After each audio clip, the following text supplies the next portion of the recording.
We open at the Adelhart estate, where Isabella Barnine is having the world's most awkward tea date with Duke Cassian. His gaze is ice cold, judging her like a villain from a horror flick. Worst of all, she knows he's right. He has every reason to hate her. As she sips tea to calm her nerves, he cuts right to the chase. He demands to know why she crashed this afternoon without warning. It better be important or she is in trouble. Bella takes a deep breath and drops the bomb. She wants to dump him. The Duke is absolutely stunned. She knows neither of them wants this forced marriage. But here's the twist. Bella has a massive secret. Our girl actually woke up inside the pages of a novel she read in her past life. She was just So Yeon from South Korea until a car accident sent her soul on a one-way isekai trip. Now she's Isabella Barnine, the ultimate villainess who is destined to make everyone's life a total living nightmare. In the original story, she marries the Duke and turns little Lucius's life into a personalized version of hell. Pure jealousy drove her. They were both noble bastards, but while he was the golden child, ... she was her family's punching bag. She took all that trauma out on poor Lucius, hurting him soul and body. She wanted him to suffer like she did. But eventually, her wicked acts were exposed to the whole world. Kicked out and penniless, she ended up dying a lonely, pathetic death in a monastery. Talk about a bad ending. Not this time. Our new Bella is playing for survival and already drafting her don't die master plan. Stepmother of the year, too hard. The Duke looks at her like she is something stuck to his boot. Who wants to marry a hater? Bella decides the smartest move is to just cancel the entire wedding. Engagement. She rushed to the Adelhart estate to cut ties before the tragic plot could even begin to unfold. Back to the tense tea party. After she drops the breakup line, the Duke is visibly buffering. He is suspicious. Is this her actual wish, or is her trashy father pulling the strings again? Bella stands firm. This is her play, and her father does not have a single clue what she is doing. The Duke is done. He stands up to leave, but Bella isn't about to let her freedom walk away. She lunges forward and grabs his hand. He recoils in anger, yanking his arm back like she is poison. Don't touch me. But then Bella plays her trump card. She knows his deepest, darkest secret. Her father is a blackmailer, forcing this marriage in exchange for keeping his mouth shut about the Duke's past. Cassian is fuming, you knew? And even so, you're willing to walk away from this engagement? She stays cool. She will handle her father's loose lips if the Duke just agrees to sign the papers. He is wary. How does she know his secrets? She can't exactly say she read it in chapter 5. She keeps it mysterious. Her source is a secret, but she is the only one who can protect him now. After a tense silence, he mutters that he will consider her deal and get in touch with her later. Now leave. On her way to the carriage, she bumps into the mini version of the Duke, young Lucius. The shy little guy invites her for tea. His mate has to remind him to introduce himself first. Bella beats him to the punch with a dazzling smile. Hello there, young Master Adelhart. Lucius is beaming. She actually knows him. Bella plays it cool while calculating her next move carefully. She is planning her exit strategy. Accepting tea might give this kid the wrong idea about his future mother. No need to get his hopes up for a stepmom who is about to vanish. She offers a rejection. I have another engagement, sweetie.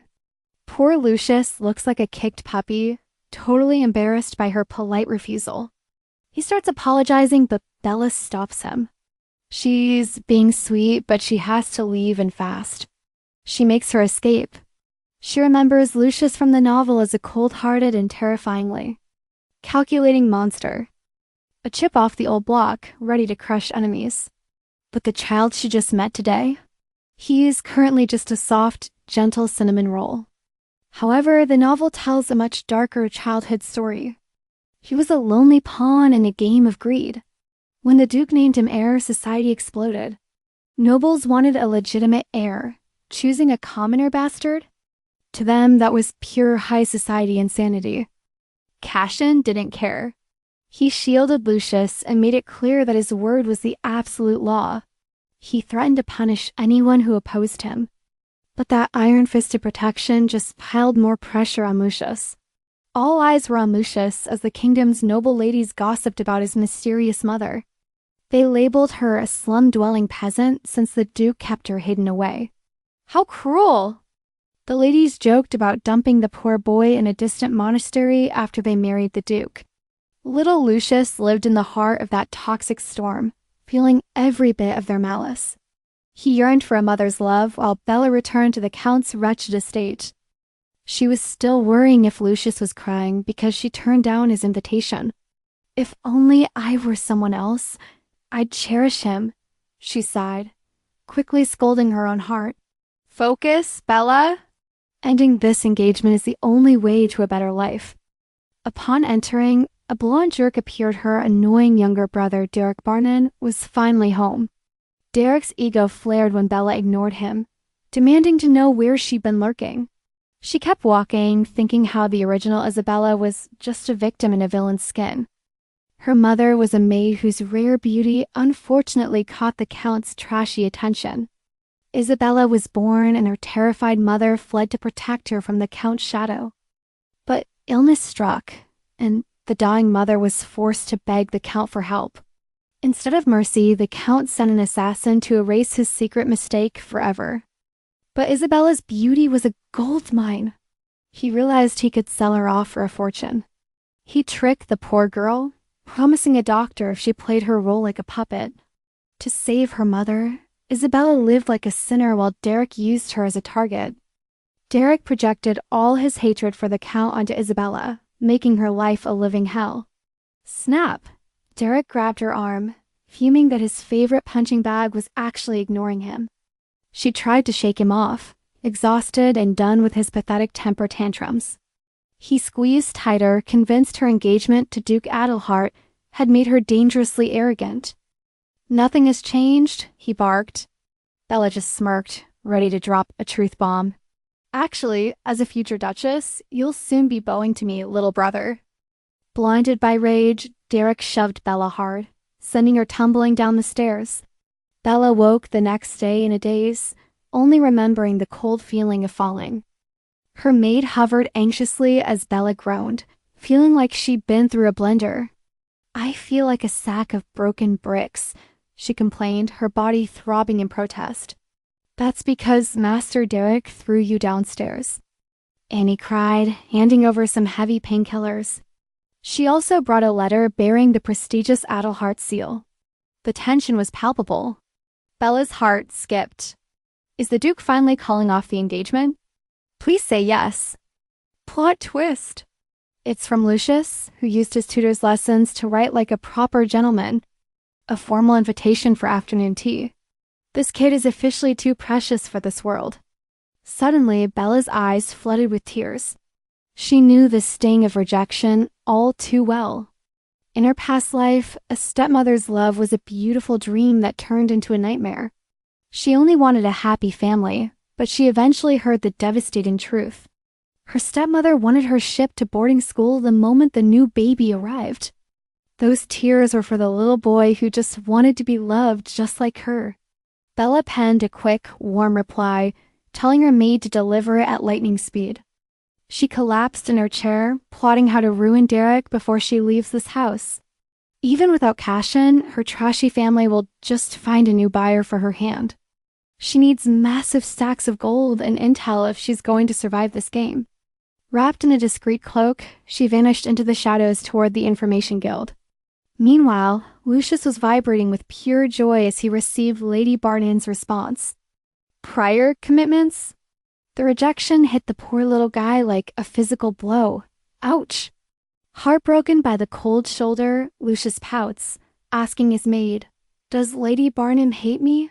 He fears his illegitimate status is why she's ghosting their engagement. Poor little bun. With puppy dog eyes, he declares he will definitely win Lady Barnine's heart. So precious. His maid coos that he is the cutest she would have to be blind to resist. She is just busy. Lucius chirps, deciding a gift is the key to Isabella's heart. Who doesn't love loot? They head downtown right where our leading lady is wandering. While searching for the guild, she spots a wild Lucius sprinting toward her in excitement. He looks back to brag, then, bam, trips over a pebble. Peak clumsy kid energy. Bella knows she should stay away, but seeing that adorable pout, impossible to ignore. As a total fangirl of the original novel, she cannot resist his cuteness and swoops in. You okay, kid? Lucius freezes in shock as she tells him he should head home. Those scraped knees need bandages, but the stubborn little guy is not budging at all. I came to buy you a present. Bella's heart melts, but her danger radar is spiking. Seizing the moment, he asks for a tea date. Resistance is futile. Bella totally folds. Amidst a mountain of cookies, Bella asks the big question. Why the tea date, Lucius? Blushing hard, Lucius drops the bomb. Please, will you officially be my new mommy? With a heavy heart, Bella gently breaks it to him. I cannot be your stepmother. Is it because I'm a bastard? Those garden gossips really did a number on him. No, it's not that. Bella starts just as Duke Cassian bursts in like a boss. He's stunned to find Isabella there. Why are you alone with my son? He demands. She gets his suspicion. An illegitimate daughter landing a Duke's engagement? Super suspicious vibes. Her dad blackmailed him with a spicy secret. Lucius isn't even the Duke's biological son. Enter Julia Adelhart, the Forbidden's first daughter and the former Duke's secret eldest child. She was Cassian's big sister, the only person who showed him any real kindness. Amidst their father's cruelty, she was the only real family Cassian truly possessed. Growing up meant different academies, and eventually, the two siblings sadly drifted apart. Cassian felt relieved, hoping his sister finally escaped their father's monstrous, cruel clutches. Disaster struck. The former Duke found Julia pregnant and unleashed his terrifying, severe wrath. For a fatherless child, Cassian fought tooth and nail to shield his precious sister. Julia was eternally grateful to her brother for becoming her and her child's secret knight. Tragedy. Julia died in childbirth, leaving Cassian to protect her memory and legacy alone. To save her from ridicule, he shouldered the burden of the child as his own. Claiming Lucius as his illegitimate son, he thought the secret was safe forever. Then, a year ago, disaster. Lucius fell ill as a dark room burned onto his chest. That is when the truth hit. Lucius was suffering from a terrifying, hereditary family curse. The Duke hunted for the biological father, but the trail was cold as ice.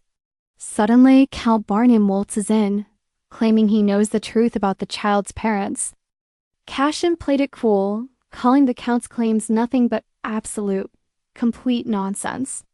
But the Count knew Lucius's real mother was in fact the Forbidden's Julia Adelhart. The Count dangled the ultimate beta paper with the real father's name written on it.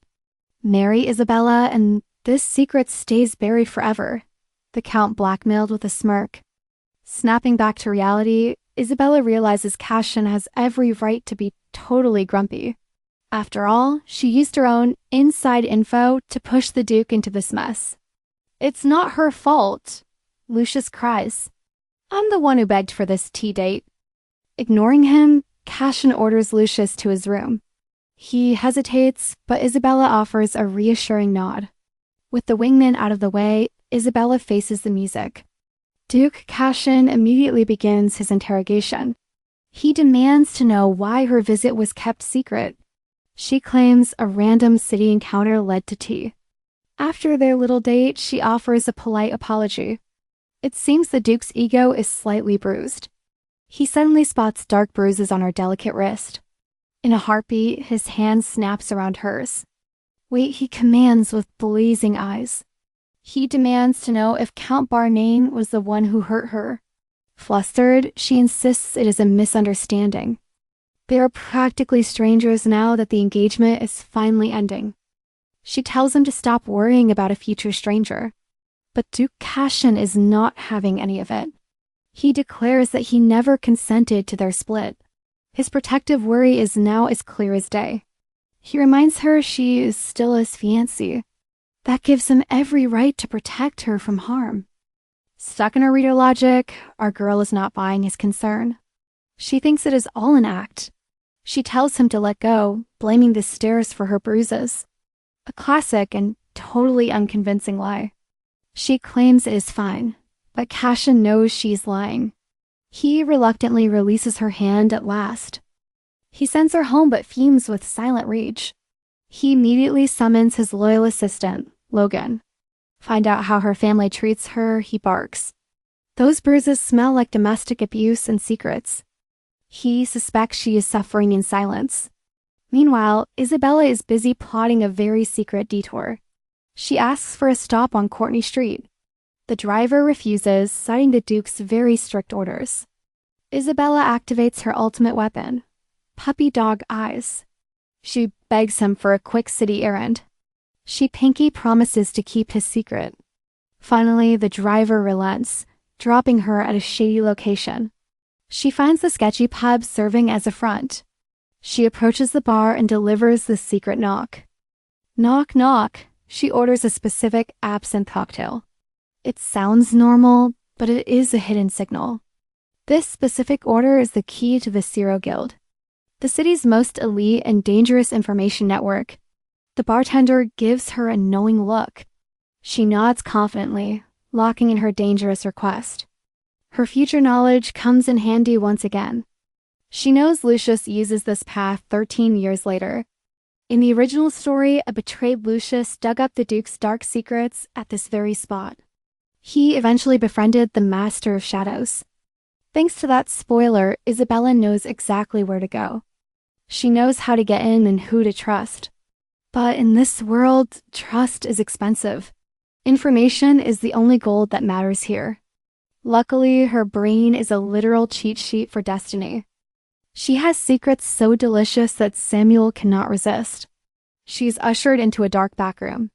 A servant tells her to wait, offering a drink.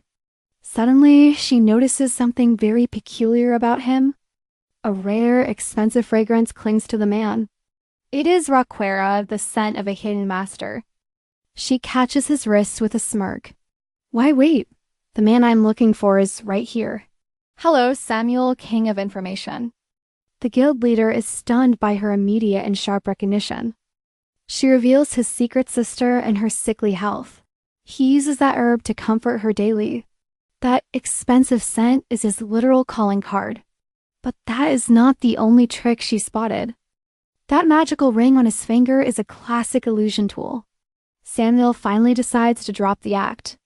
He praises her sharp wit and removes the ring. This girl is definitely worth his precious time. Platinum hair and golden eyes, his true form is stunning. What is your price, lady? He asks. She needs fast cash and a specific doctor. She describes Aaron Lohner, the elusive red-haired physician. Living on the outskirts, this doctor is the key. She is the only one who can save Arya. Samuel wants to know the payment. She taps a heavy pouch, but she has a much better offer. The gold is just the start. She is looking for a long-term partnership with the Underworld Best. She wants a VIP connection. In exchange, she will reveal the path to assist her recovery. Samuel is floored. He has been hunting for a miracle cure for 7 long, painful years. Can she really save the protagonist of Arya of Light? Yes, she's literally living in the book. Little Arya is the future hero of this world. But right now, she is just fragile. Her heart is pure sunshine, melting even Lucius's frost-covered soul after that nasty betrayal. That chaotic divine power killing Arya? Turns out, it's the very light Lucius needed. Brew some talon flowers from the kingdom of Seja and have your sister drink up. They're basically magical protein shakes, Bella explains to a very skeptical Samuel. Samuel wants receipts, but Bella's like, believe it or not, your choice, buddy. No proof, no info. Samuel's playing hard to get with the intel she needs. Bella stays cool. She knows finding that doctor is a win-win for both of them. If she cures Arya, she bags a high-tier ally.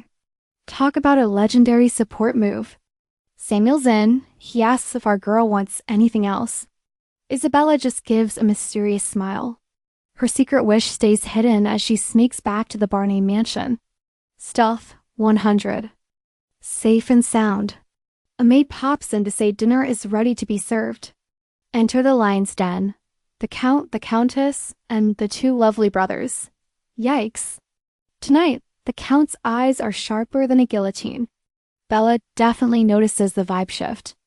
Why the stare, he asks. Bella plays it off like she's just lost in thought. Dinner's over, but the drama isn't. The count summons Isabella for a little chat. Heard you visited the Duke. Care to explain? Bella's internal monologue says lie, but her mouth. ... drops the bomb. She tells him she asked the Duke to cancel their wedding. Bold move. Seriously, why didn't she lie? We're all hoping there's a genius plan behind this soon. The count is reeling, but Bella just smiles and confirms she rejected the cold Duke. Smack. The count loses it and slaps her, looking at her like she's gum on a shoe. Don't test me. He roars, storming out like a classic villain on a budget. He declares the wedding is still on. Defy me again, and you'll regret it. Rude much? Trash brother Derek swoops in to mock her, claiming she's finally lost her marbles. Bella stays icy. Is that all the trash talk you've got? She asks, unfazed. Derek's confused. No tears, no begging. He wonders what she actually expected from him.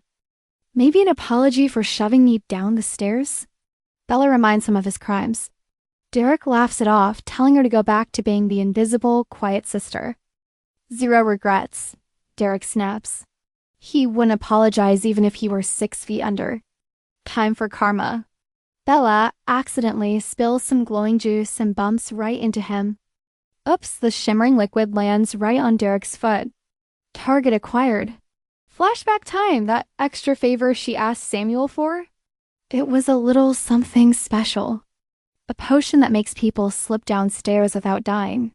Samuel thinks she's too nice.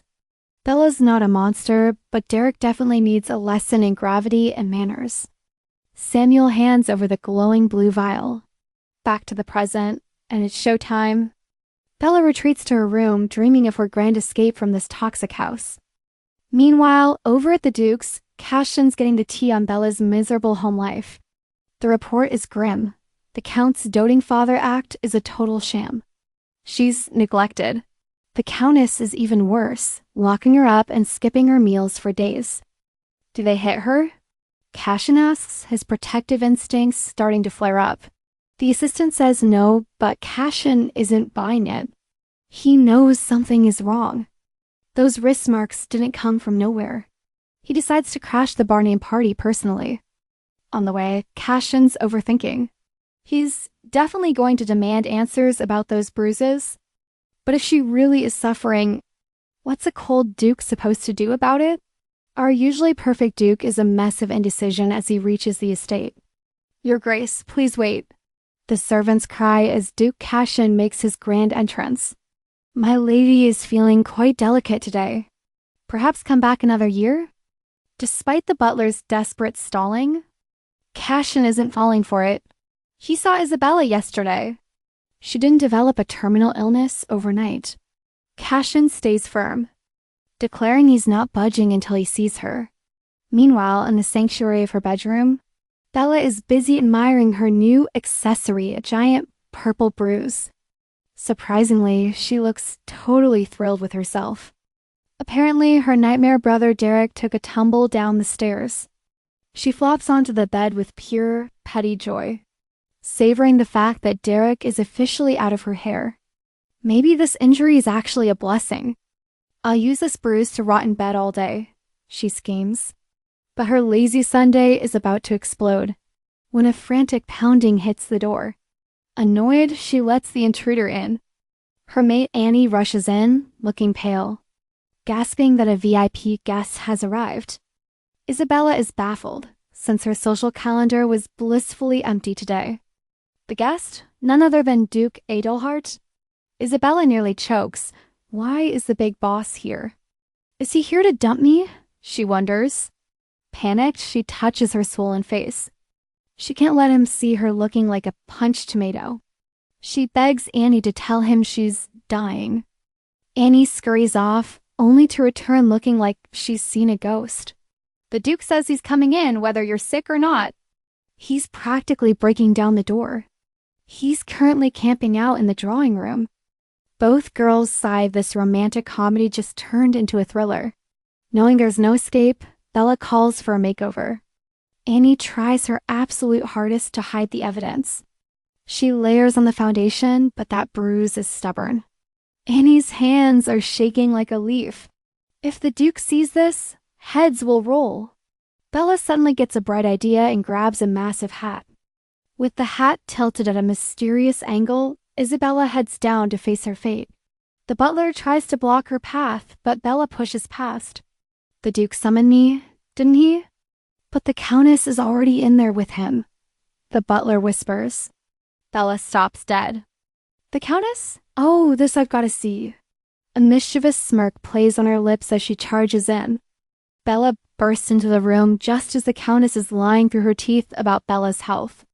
"I said no interruptions." The Countess screeches, turning around with a face full of fury. Her jaw drops when she sees Isabella. This was definitely not part of her evil plan. If Cassian sees that bruise, the Countess's social life is over. Cassian, however, just looks grumpy. "You took your sweet time," he huffs. She shrugs, claiming she wasn't expecting an unannounced Duke today. Cassian stares at her ridiculous, oversized hat. She quickly pulls the brim lower, feeling the heat. But he's not here for fashion advice. He knows something is up. In one smooth motion, he swipes the hat, exposing her bruised face to the world. "Let me guess," he drawls. "You tripped over a mountain again. Try a better lie." The Countess chirps that Bella is just a clumsy mess. Cassian ignores her, staring deep into Isabella's eyes. "Who did this to you?" He's radiating pure rage, but Bella is just confused by his sudden concern. He traces the injury. "This was a punch. Who dared to touch what belongs to me?" He glares at the Countess with a terrifying aura. The lady starts sweating bullets, swearing her innocence. "It wasn't a slap, really," Bella chirps, trying to de-escalate the situation. "It doesn't work. The Duke has seen enough. That's it. You're coming with me." From today, she's moving into his castle. Before she can process the kidnapping, he grabs her hand and drags her away. He marches her straight to his carriage. "What on earth are you doing, Your Grace?" She yelps. "I should ask you that. Why take the hits when you have a Duke on speed dial?" "My family drama is my business," she snaps back. The stubbornness is real. Cassian's eyes narrow. "Is this because you're still trying to dump me?" "Basically, yes," she admits. Cassian just gives her a look that says, "Nice try." "I told you once, and I'll say it again. You're my fiancé forever. No refunds, no exchanges." He leans in with a deadly serious face. "As your future husband, I'm exercising my rights. My duty is to keep you safe. Honestly, why must you be so difficult?" "Why?" Isabella asks. Cassian smirks. "We're engaged now." "That means you're mine." Seriously, what's in her head? She read the book. She knows his character. She knows his trauma, the guilt of failing his sister against their monster father. Did she think he'd just ignore her? Gosh, our girl really doesn't get him. She knows he's reluctant. After a tense silence, he says, "I won't force this." "But stay here." Anyone seeing those Barnes bruises would do the same. "I'll protect you." Isabella stays quiet. Deep down, she knows he's right.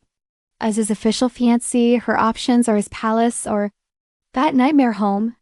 Butler Frank greets them. Cassian barks out orders. Isabella is staying for good.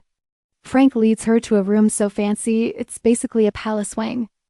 He knows exactly why she's here. Next thing she knows, a doctor appears. He's there for her wounds, but Bella tries to play the "I'm fine" card.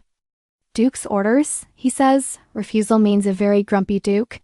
And nobody wants that. Terrified of his temper, she gives in. The checkup begins.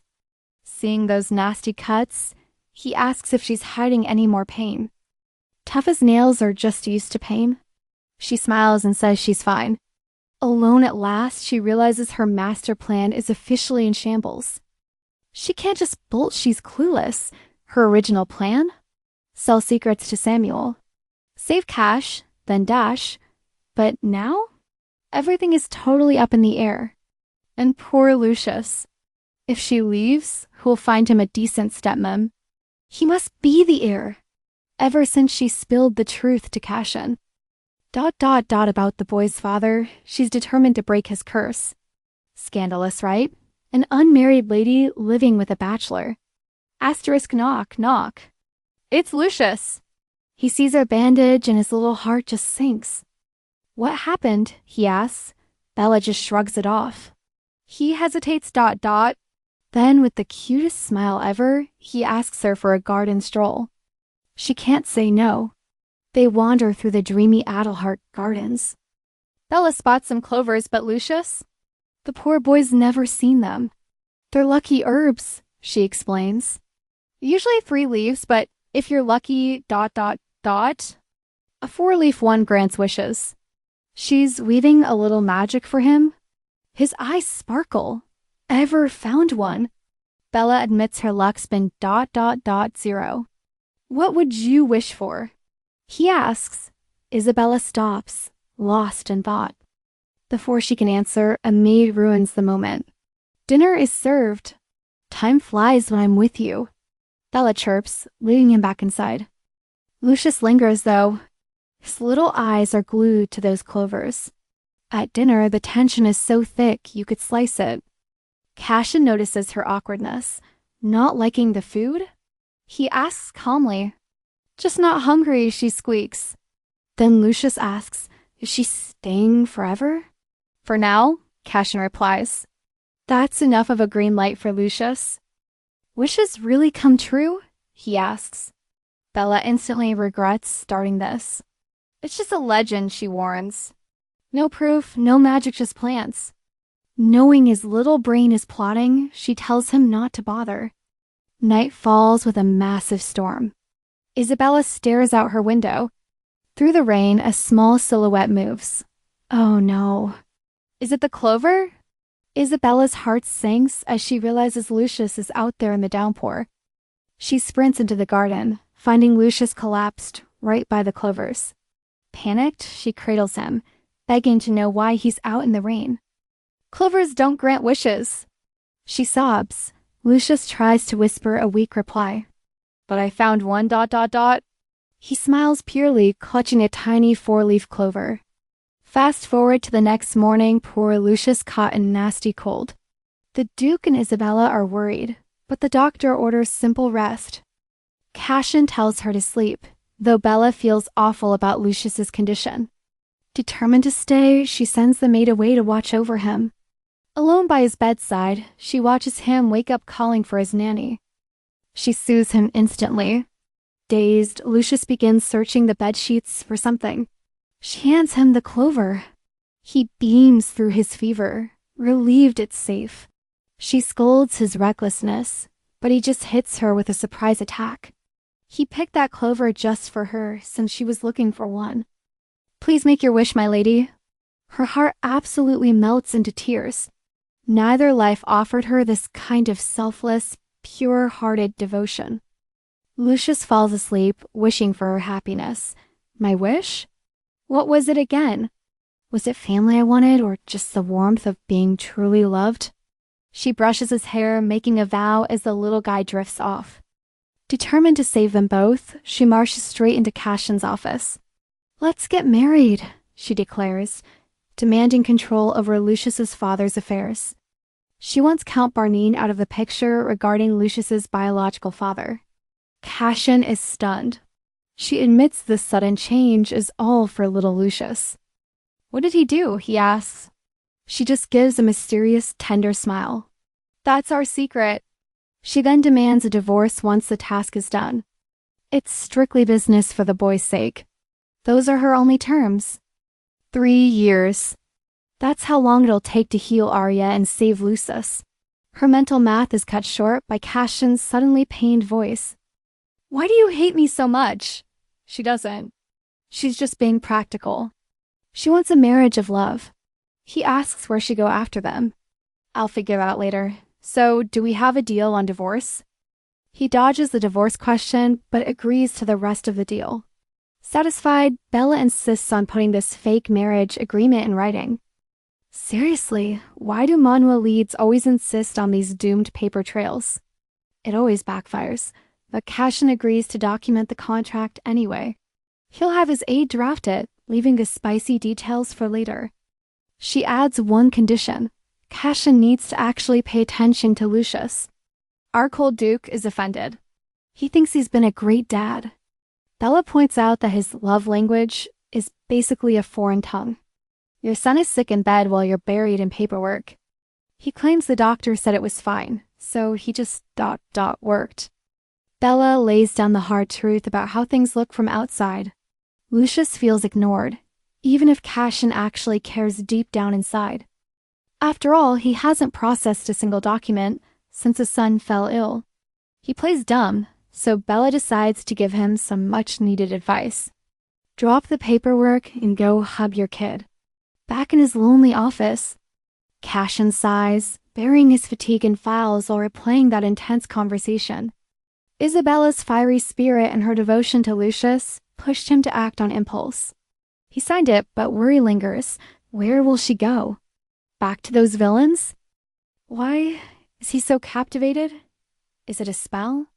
Regardless, he chooses to listen. He creeps into the nursery, hushed and cautious. But the nanny just beams. He's been waiting for you, she whispers, leaving father and son in peace. Watching his sleeping angel, Cassian can't help but reach for that tiny hand. Memories flood back of the very first time he held his newborn son's palm. The last time, that day he vowed to shield Lucius if Julia was gone. He thought distance meant safety, convinced his own son feared his cold, intimidating presence. Just for being his dad. So, why did Isabella treat him like a criminal? Little Lucius stirs and brightens instantly. Daddy, are you really here for me? A simple nod sends the boy into giggles. Cassian wonders, what's the big deal? I'm just happy you're here. For a man like Cassian, such love is baffling. How can mere presence bring such joy? He can't wrap his head around it. Yet his heart begins to melt. Hiding his emotion, he orders the boy to sleep. Poor guy, his own dad must have been a nightmare if he thinks love means hiding. Luckily, our leading lady gave him a kick. The next morning arrives. Isabella scours the papers, noticing a glaring omission. Where's the get out clause? She grills Cassian immediately. Forget. Discussing it later, she wants that divorce exit in writing. We're splitting, right? Cassian thinks a verbal promise is enough for now. Isabella isn't budging. After a heavy, awkward silence, she starts dictating her own terms. Add this. Both parties must negotiate the divorce terms when the time comes. Cassian stays mum until his assistant nervously asks for the green light. He caves. Fine, add the clause. He sighs, just to satisfy his future bride.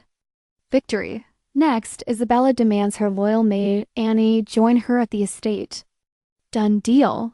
Now the countdown begins 3 months until they say they're IDOS. She wants a quiet wedding, but the assistant scoffs. Adelharts don't do discreet. They're empire royalty. Realizing the stakes, Isabella leaves the heavy lifting to the staff. The assistant exits, and a magical silence barrier snaps into place. Real talk time. Total privacy achieved. Isabella drops a bomb. Lucius's real father is Prince Lionel. Prince of Selcha? A stunned Cassian demands proof. Is that troublemaker really the dad? Our girl isn't shocked. Lionel's a notorious bad boy and the king's illegitimate son.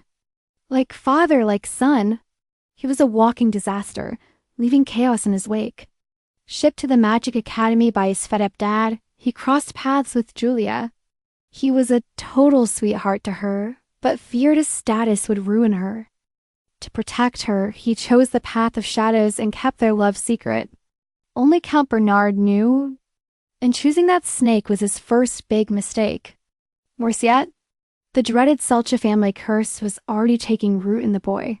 Here's the mystery. The moment Lionel heard about the baby, he vanished toward home. He went to beg for marriage permission, then ghosted her. Why didn't he return? Julia changed him for the better. So, what stopped him from coming back? Turns out, our hero dropped the novel before the reveal. Talk about a cliffhanger. Digesting this bombshell, Cassian vows to dig up every secret about this prince. Things are finally looking up. Our heroine is thrilled to make Lucius's dreams a reality. Isabella heads to his room, spotting a maid with a tray of treats. She asks if it is for the young master, then offers to deliver it herself. The maid hesitates, but Bella insists with a wink she's got this covered. Success! Bella knocks softly and peeks into the room with a warm, caring smile. Lucius beams. She sets down the meal, teasing that every bite must vanish. Since the chef cooked it with love. Lucius asks, will I be tall like Dad? If I eat it all? Isabella's heart melts. He really does adore Cassian.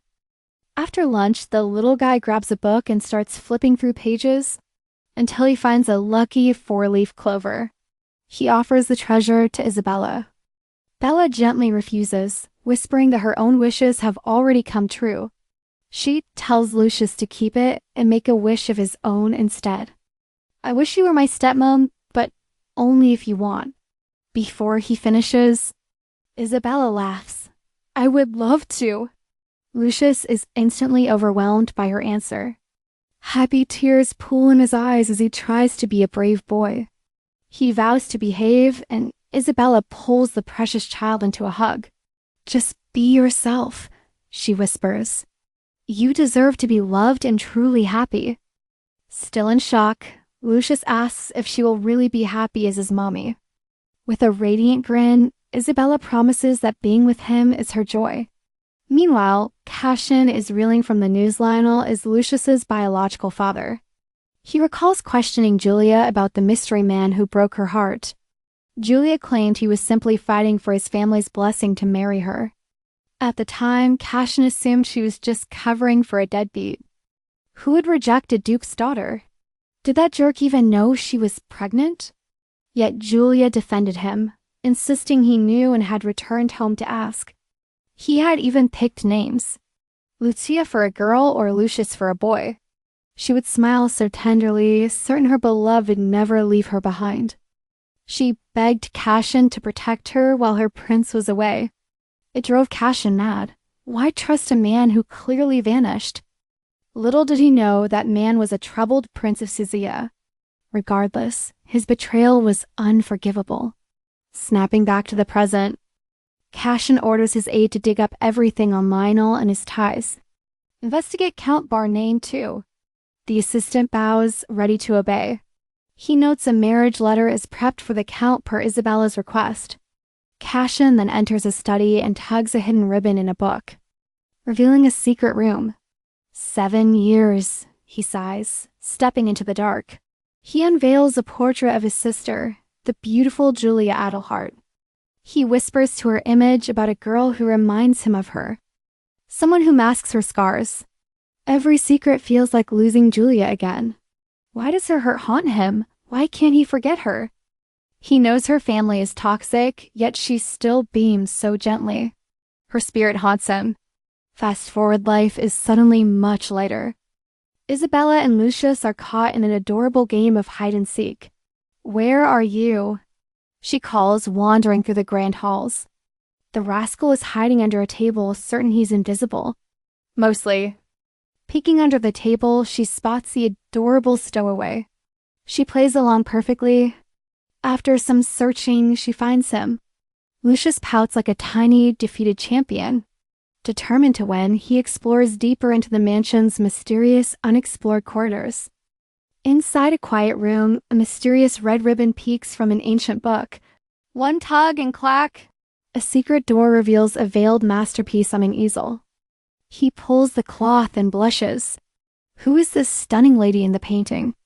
Captivated by this angel, he's still dazed as they head to the dining hall. Bella suggests a stroll, but Lucius has angelic plans for their afternoon instead. An angel? Bella asks. Lucius beams, describing a golden-haired beauty he just found. She's gorgeous, Bella. I really want to show you the painting. He chirps. Post-lunch, the tiny guide leads her to the secret chamber and unveils it. Bella freezes. The angel is none other than the legendary Julia Adelhart herself. Panic? What if Cassian finds them? But Lucius is busy admiring his mother's beauty. Bella softens, wondering if the poor boy just really misses his mother. Suddenly, the temperature drops. Cassian enters, his gaze sharp enough to cut glass. Sensing the danger, Lucius bravely steps up to shield Isabella from his father's wrath. You found this? Cassian demands. Lucius nods, explaining it was just a game. Don't be mad at Bella, Papa. The tiny hero begs, protecting his favorite person. The Duke's decree is absolute. Stay out. Lucius slumps, his heart sinking fast. Later that night, the atmosphere in the bedroom is heavy with little boy worries. Isabella offers a story, but his mind is still on his scary father. Is Papa still mad? He whispers. Bella quickly tries to soothe his anxious soul. Hiding under the covers, he trembles. His voice! It sounded so angry and scary. Bella knows the Duke was fuming, but suspects he's actually mad at himself. Is it guilt over his sister? Is he projecting his pain onto his son? She pats him gently. The Duke is probably just cranky from being very tired. Lucius accepts the excuse. Ready for a tale about a legendary brave knight? His eyes sparkle. Nanny said my dad could beat a dragon and win. Of course, want to grow up and be a mighty hero like him? Yes, he cheers before Bella asks if he'll really fight scary, fire-breathing dragons. If I'm a knight, I'll do my best to protect you, Lady Barnine. Isabella's heart melts. This kid is way too smooth for his own good. He vows to eat well to become a strong bodyguard just for her. It's too much. Bella's eyes well up from the sheer sweetness of his promise. Panic mode, Lucius thinks he messed up. No, everything is totally fine. She beams through tears. I'm just happy my little lord wants to protect me. Morning arrives with an empty seat. No Cassian? Lucius starts vibrating with anxiety. He's just busy, sweetie, Bella reassures, though her own heart is heavy. It looks like the Duke is avoiding them. But why the cold shoulder? Unfortunately, the original novel was pretty stingy with the details about Cassian's past. In the book, Cassian was already gone by the time Lucius became the Duke. He was just a footnote in history, the strict father who died early on. Lucius only remembered a cold man who married Isabella solely because of blackmail. Now, our heroine is flying blind. Why is this grumpy Duke acting so weird? Whatever the reason, she's determined to fix this family, one step at a time. Armed with resolve, Bella knocks on Cassian's door. He's still in a major mood. He cuts to the chase, demanding to know her business. Bella brings up yesterday's drama. Before she can finish, Cassian shuts it down. Talk is over. End of story. Even with Lucius being worried, Cassian plays the mind your own business card. Channeling her inner lawyer, Bella cites the contract clause about his duties to Lucius. Cassian still refuses to budge. He claims this isn't part of their deal at all. Bella pushes back, but then she sees it. His cold facade is finally cracking. He's a mess of guilt and shame, looking ready to cry. Talk about emotional. Is he terrified the world will learn Lucius's secret? Bella knows hiding won't help. Trying to stay calm, she explains that Lucius is curious. Eventually, the talk is inevitable. Why must he know? Cassian growls, his knuckles turning white on the desk. He sounds desperate. I'll make sure he never knows. But secrets always escape eventually. Bella wishes she were wrong, but she knows the novel. The truth hits Lucius later. In the original story, Lucius finds out his dad isn't biological after Cassian dies. It's a total disaster. Knowing Cassian hid the truth makes Lucius feel utterly betrayed. He starts doubting everything. While Lucius was suffering through all those dark thoughts, Cassian wasn't there to tell him it was all lies. Thinking back, Bella feels pity. Bella pleads with him, telling herself before he hears it from some random gossip monger. Suddenly, Cassian lunges. He grabs her arms, shouting, "I don't care. Lucius is my son." Snapping back to reality, he lets go. "I'll handle it," he mutters, clearly shaken. He insists it's private, but Bella counters. "Lucius will think his aunt is a stranger? Tell him about your sister at least. Don't let him invent his own wild theories." Cassian sighs, running a hand through his hair. He can't believe how nosy she is. He grumbles about her being too invested in his complicated and messy family tree. Bella drops a truth bomb. She's also an illegitimate child and knows the pain. She knows the pain of growing up motherless. Cassian is shook. "I just want to understand him. For the sake of his happiness," she beams, leaving the office with a sweet smile. Alone at last, Cassian reflects. He remembers when Lucius was just a tiny, angelic newborn. He chose the name Lucius, honoring his sister's final wish. The feels are getting real. He heads to the nursery, finding the little guy fast asleep beside a fairy tale book. He reaches out to touch his hair but stops. All this child ever wanted was love. Did I fail him? He wonders. Does he even deserve to call himself a father? His sister loved this boy. Bella's words echo, the truth must come out eventually. He knows she's right, but he's terrified. Will the truth steal Lucius's precious smile? Tormented, he leaves the room. That night, his dreams take him back to the past. He relives the night he stormed into his father's study, furious over Julia's mistreatment. The former Duke was a piece of work, claiming he was just disciplining his children. Cassian wasn't having it. He stood his ground, staring down the man who failed them. "Touch Julia or me again, and you'll regret it," he warned, eyes blazing with fury. Leaning in, he snarled, "I'm going to make you regret every single second of this." Another memory hits, a tiny Lucius wailing his lungs out shortly after he was born.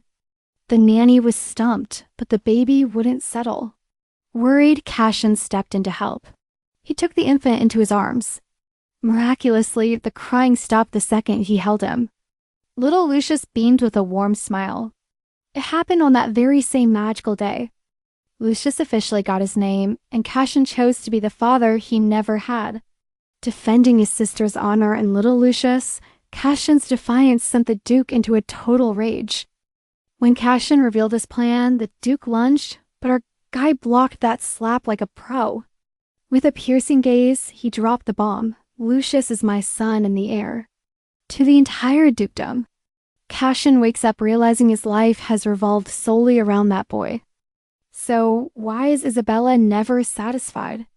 And why is his heart suddenly running a marathon? Why does he feel this primal urge to protect her just like he does Lucius? The next day, Cassian summons Bella for a secret room date with a family portrait. Gazing at Julia, he admits he was ready to bury the mother's secret forever. He'd take it to the grave, but maybe an aunt figure is safe for now. He tasks Bella with the news. Julia is his aunt, and he's always welcome here. Bella's thrilled, but she knows the little guy needs to hear it from Dad himself. Mesmerized by her gorgeous smile, the Duke folds instantly. "All right, I will tell him." Flash forward. A tiny, excited Lucius is dragging Bella through the mansion halls. "Look, Aunt Julia!" The boy beams, knowing she was his dad's kind big sister. An angel in a painting? Isabella melts watching the kid's pure joy. Vibe check interrupted. A maid arrives with news of an unexpected guest for Isabella. Isabella's confused until she hears the name. The Countess of Barnine has arrived. Total tension. And that is the spicy tea for today, everyone. I love how our girl doesn't just watch the plot, she is rewriting destiny. Her bond with Lucius is pure sugar. We stan a proactive, caring queen.